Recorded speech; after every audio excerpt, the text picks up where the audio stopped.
I sit here, alone in my luxurious edge of the city apartment, gazing out of the window at a panoramic vista that is slowly turning dark against the backdrop of a beautiful...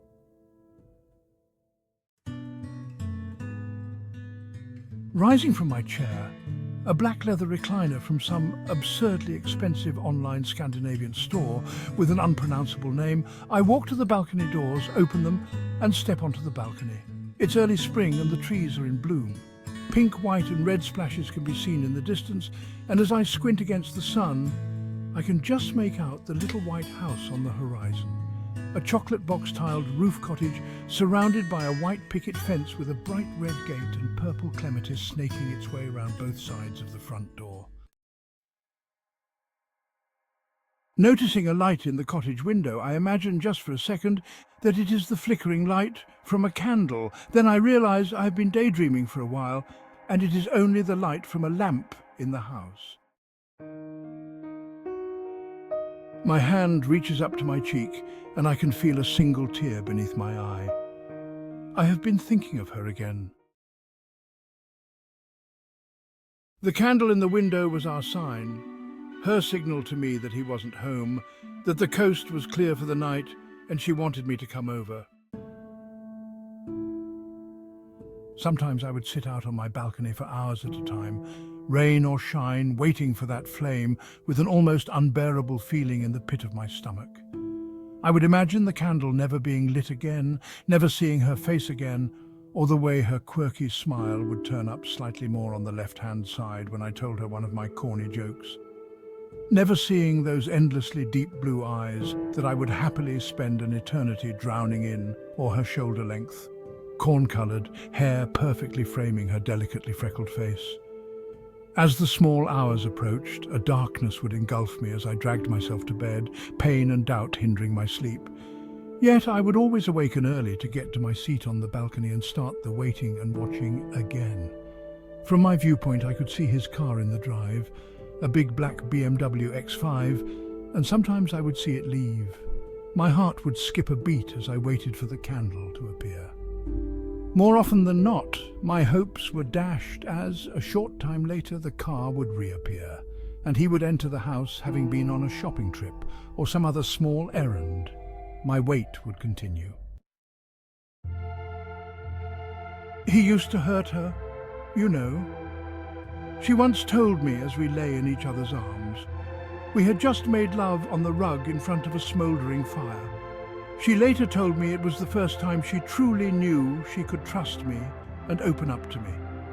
Apparently, the mental abuse was far worse than the physical, she said, and although I suspect she held a lot back, some of the things she said he did to her made me burn up inside with a maddening rage.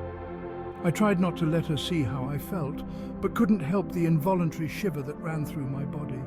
She asked if I was okay, and I lied that I was a little cold as I held her closer and kissed away a tear falling on her cheek.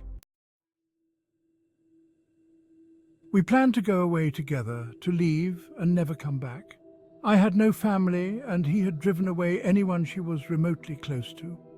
Her friends stopped calling, and she was never really close to her widowed father, another man who had let her down badly. It was all set up. I had paid 6 months' rent in advance on a little villa to the north of Motril on the southern coast of Portugal. I'd even put my apartment up for sale. My work as a freelance software developer meant I could work from virtually anywhere on the planet with internet access, and I had recently tied up several lucrative contracts, so money was not a problem. A passport, that was the thing holding us back. She had never been abroad before.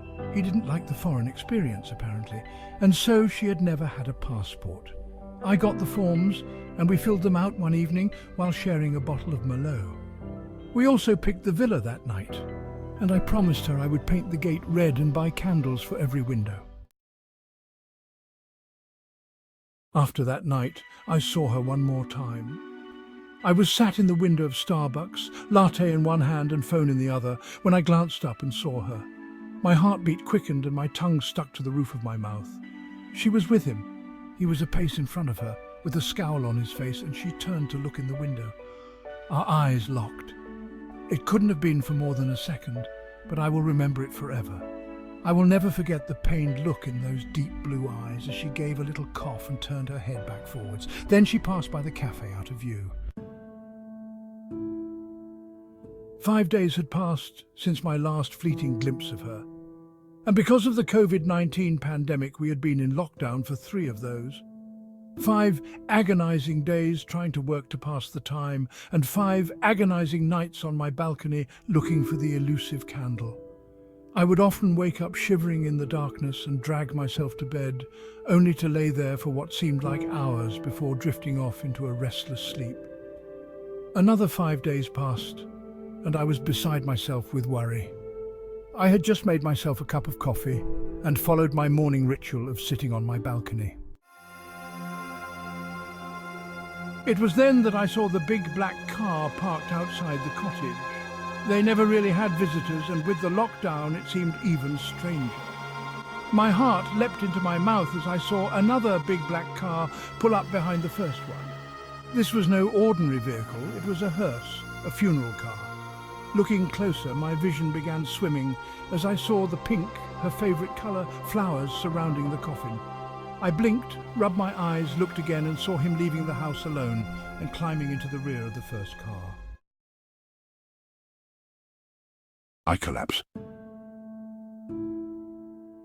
I sit here, alone in my luxurious edge of the city apartment, gazing out of the window at a panoramic vista that is slowly turning dark against the backdrop of a beautiful